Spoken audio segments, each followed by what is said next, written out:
धनबाद नगर निगम चुनाव का प्रचार आज थमने जा रहा है। 23 तारीख को मतदाता अपने नए मेयर का चुनाव करेंगे। प्रचार थमने से ठीक पहले मेयर प्रत्याशी शांतनु चंद्र उर्फ बबलू पासवान ने जनता से भावुक अपील की। उन्होंने कहा कि वे उस तबके का नेतृत्व कर रहे हैं जो अब तक नेतृत्व विहीन रहा है।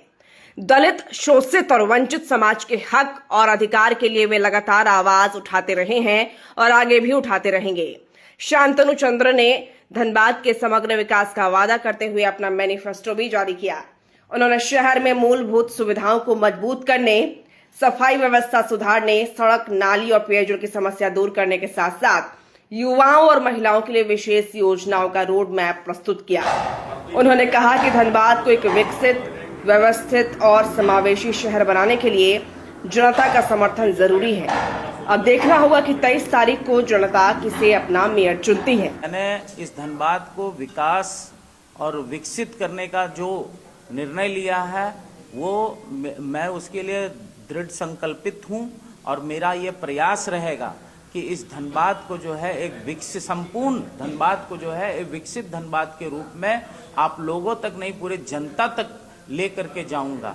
जहां पे जो लोग आज भी जो है कई एक चीजों से, मूलभूत सुविधाओं से जो वंचित चल रहे हैं, पहले मैं उसे दुरुस्त करूंगा। उसके बाद जो है मैं उन सब चीजों पे आऊंगा जहाँ बड़ी बड़ी चीजों पे मैं आऊंगा।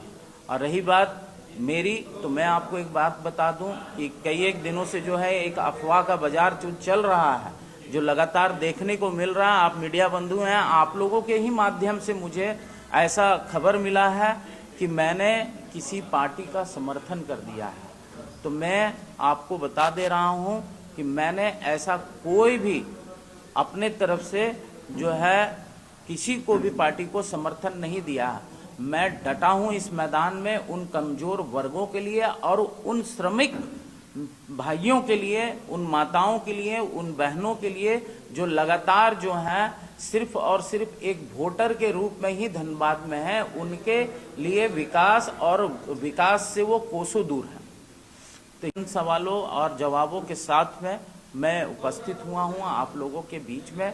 और आप लोग भी जो हैं मेरी जो ये सूचना है वो तमाम घर घर तक पहुँचाए कि मैं निरंतर उनके लिए प्रयास करूंगा और प्रयासरत रहूंगा। और निश्चित रूप से जो जनता मुझे एक अवसर दे। आपने कुछ अपना संकल्प पत्र भी बनाया है, क्या कुछ संकल्प पत्र? देखिए, मुख्य रूप से तो मैंने आपको कहा ये श्रमिक नगरी है, ये श्रमिक क्षेत्र है और मैं भी एक श्रमिक का बेटा हूँ। मुझे ये गर्व है कि मैं एक श्रमिक पुत्र होने का। तो मैंने देखा उन क्षेत्रों में, जो धनबाद के कुछ क्षेत्रों को अगर छोड़ दीजिए तो आज भी उन क्षेत्रों में जो है पानी की जो किल्लत है उससे वो जूझ रहे हैं। तो मेरे संकल्प पत्र में जो है सबसे बड़ी प्राथमिकता जो धनबाद में हाहाकार मचा हुआ है जल का, उसे मैं दुरुस्त करूंगा। उसके बाद जो है साफ सफाई पे यहाँ पे आप जो एक क्षेत्र है, लोधना हो गया, कुटकी हो गया, उन क्षेत्रों में धनबाद का कूड़ा कटकट जा करके उन क्षेत्रों में डंप होता है। लेकिन उसी क्षेत्रों के पीछे में जो रहने वाले लोग हैं वो जो हैं इन चीजों से आज भी वंचित हैं।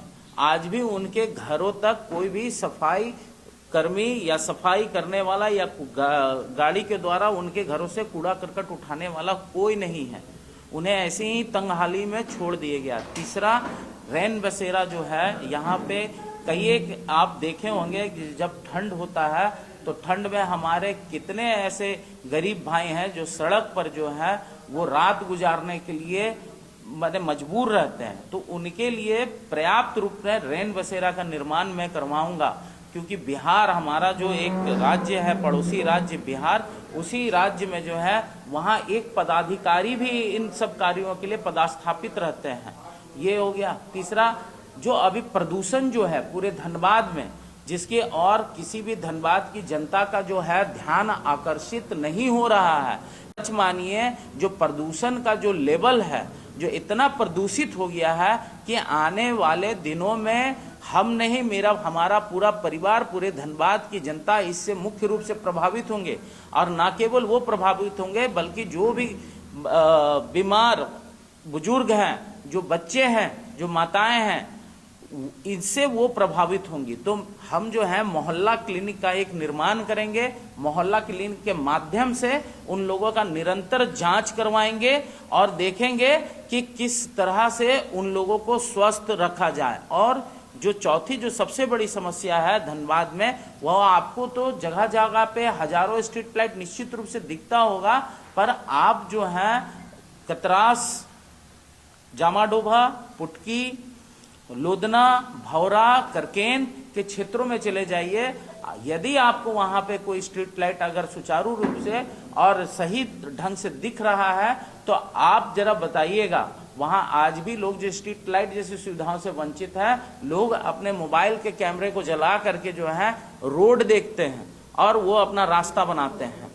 और पांचवा जो है, जो सबसे बड़ा यहाँ पे जो रहेगा कि हर एक जगह पे जो जल के माध्यम से जो यहाँ पे मिनरल्स की जो गाड़ियां चलती हैं, जो कोयला लदी जो गाड़ियां चलती हैं, उनसे जो कोयला के द्वारा जो प्रदूषण जो फैलता है, उसे मैं रोकने का निरंतर प्रयास करूंगा।